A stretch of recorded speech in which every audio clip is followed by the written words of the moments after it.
Welcome back, coaster fans, and today's video is called Airtime Thrills Does America because my brother and I will be traveling cross-country pretty much the entire month of July.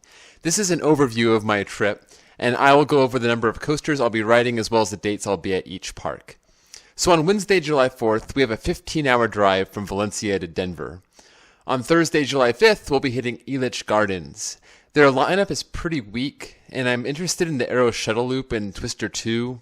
I was here back in 1996, but I was a little kid and I didn't ride any of the coasters, so all 5 credits will be new to me. We won't be able to stay too long because we have almost a 9-hour drive to Kansas City as soon as we leave. So why am I going to Kansas City? Well, because on July 6th, which is a Friday, we'll be visiting Worlds of Fun. And I'm not sure if a fast lane will be necessary here, being the Friday after the 4th of July, so any suggestions are welcome. Their big 3 does look pretty solid. This will be my first visit at Worlds of Fun, so I'll be picking up 6 new credits. So as soon as we leave Kansas City, we're headed across Missouri, nearly 4 hours, because Saturday, July 7th, I'll be going to Six Flags St. Louis. And I'll probably be getting a basic Flash Pass since it's a Saturday.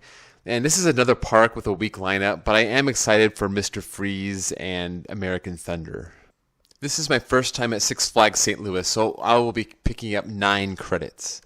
So after a long drive, once we leave, we have 4.5 hours to Louisville, where I will be hitting Kentucky Kingdom for the first time on Sunday, July 8th. Storm Chaser looks awesome, and Lightning Run is one of my bucket list coasters. After a few hours, we're actually going to backtrack back to the Central Time Zone for an hour and a half and finish that Sunday at Holiday World, since they're open late that night, and backtracking allows us more time at each park. So Holiday World will be the first repeat park for me, as I have been there in 2002 and 2016. So that day I'll be picking up the 4 new credits at Kentucky Kingdom. After Holiday World closes, we'll make the 3-hour drive to Mason, Ohio, so that on Monday, July 9th, we'll be ready for Kings Island, one of the best parks in the country and home to one of my top 5 coasters, Diamondback. This will be my 3rd visit, the first 2 coming in 2002 and 2016. So I will get to ride Mystic Timbers for the first time, and I'll also try to get on Woodstock Express for the other new credit. Monday night's drive is all too familiar, but I usually do it the other way. But it's the 3.5-hour cross-state drive to Cedar Point on Tuesday, July 10th. This will be my 5th visit and the 2nd of the year after my opening day trip to ride Steel Vengeance. A day at Cedar Point is always magical, but no new credits for me. We're going to spend the night in Sandusky and then cross the border the next day. It's almost a 6-hour drive to Toronto, so we'll arrive in the afternoon and explore the city. So no coasters on Wednesday, July 11th. However, on Thursday, July 12th, we are back on track with Canada's Wonderland, my first international amusement park. I'm looking forward to Leviathan, Behemoth, and also to find out just how bad Flight Deck really is. I'll also enjoy picking up 15 credits here. So that night, we'll cross back into the States with a 2-hour drive through Buffalo so that on Friday, July 13th, we can hit Darien Lake. My first visit. I'm looking forward to riding Ride of Steel and Tantrum and whatever else this old and new Six Flags park can surprise me with. And of course, I'll be picking up those 7 credits. Another 2-hour drive that night will get us to Erie, where of course I'll be hitting Waldameer on Saturday, July 14th, and I'll get to see what the hype around Ravine Flyer 2 is all about. But that's not all. About halfway through the day, we'll be making the less than an hour drive south, and we'll hit Conneaut Lake Park to ride Blue Streak. So I'm lucky that we'll be passing by when it's open, because it's not open every day. Between the 2 parks, I'll be picking up 5 new credits.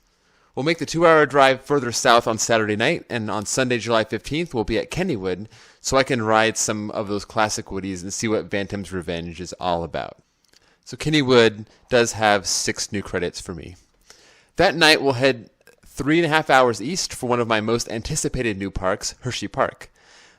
They have a great lineup, and I'm hoping that the Monday crowds will be nice to me on July 16th. So there's 12 new credits right there. So continuing through Pennsylvania, we have an easy 1.5-hour drive northeast that night so that on Tuesday, July 17th, we can hit Knoebels, and I'll finally get on another bucket list coaster, Phoenix. We'll spend most of the day there and then drive another 1.5 hours east to finish off the day at Dorney Park, which is my first visit since 2008. And sadly, with Stinger gone, I will get no new credits at Dorney, but I will pick up 5 at Knoebels. After a late night at Dorney, we'll brave the 3-hour drive through New York and Connecticut so that on Wednesday, July 18th, we'll get to hit Lake Compounce and another one of my bucket list coasters, Boulder Dash. We'll spend a good chunk of the day there before taking the half-hour trip to Quasi and catch a few rides on Wooden Warrior. All new parks to me and 5 new credits. An easy trip into Massachusetts will land us at Six Flags New England on Thursday, July 19th, my second time there and the first trip since 2015. So my 1 new credit will be the Joker. That night we'll drive down the East Coast for over 3 hours and end up at Six Flags Great Adventure on Friday, July 20th, where I will be meeting my wife and daughter for the first time in over 2 weeks as they finish up their New York trip. I can't wait to marathon the hell out of El Toro. And I will pick up 2 new credits, Joker, and I will finally try to get on Harley Quinn, which I missed out on my previous trips in 2008 and 2015. It's going to be a long 4-hour Friday night, and I doubt we'll make it all the way, but regardless, on Saturday morning, July 21st, we'll be at King's Dominion, which is my first visit since 2008, so I will get to enjoy Intimidator 305 and Twisted Timbers for the first time. And that 3rd credit, I plan on being Woodstock Express. Just a quick hour drive east will land us at Busch Gardens, Williamsburg, on Sunday, July 22nd. This is my first visit since 2008, so I'll be picking up new credits on Verbolten, Tempesto, and Invader. And it's going to be a long night trekking through Virginia and North Carolina, but one way or another we will get to Carowinds on Monday, July 23rd, where I will finally ride my number 1 bucket list coaster, Fury 325. This is a new park for me, so I will enjoy 12 new credits that will bring me over 100 for the trip. But we're not done yet. A 4-hour drive that night will take us to Six Flags Over Georgia on Tuesday, July 24th, while I'm looking forward to their unique lineup and 11 new credits. Another 4 hours north that night will take us to Dollywood on Wednesday, July 25th, my first visit since 2016, and hopefully I will finally get that second ride on Lightning Rod. I don't plan on riding Whistle Punk Chasers, so no new credits here for me. We'll spend the night in Pigeon Forge, wake up on Thursday, July 25th, and hit a couple mountain coasters that morning before the Monster Trip West. It's 10.5 hour drive all the way to Branson, where we will be hitting Silver Dollar City the next day, Friday, July 26th. Not a lot of coasters here, but I'm very interested in the ones that they do have.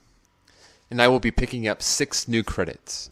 Friday night, we'll drive 5 hours west to Oklahoma City so that we can hit the new Six Flags Park, Frontier City, on a Saturday morning, July 27th.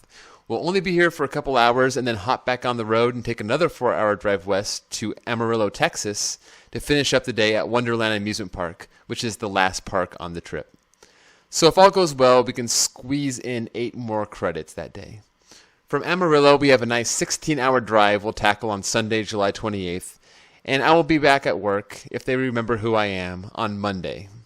So ultimately, it's a 26-day trip. I had to blow vacation days with 207 coasters and 129 new credits and a whole lot of content for my Instagram and my YouTube channel. So let me know what you think of my trip. If you have any suggestions about parks I'm overlooking or if I can squeeze in any more, let me know. Also, which one of those days you would suggest a flash pass or a fast lane. Some days I will definitely get one and others I'm on the fence, so feedback is appreciated. Also, be sure to like this video, subscribe to my channel, and I'll see you guys all next time.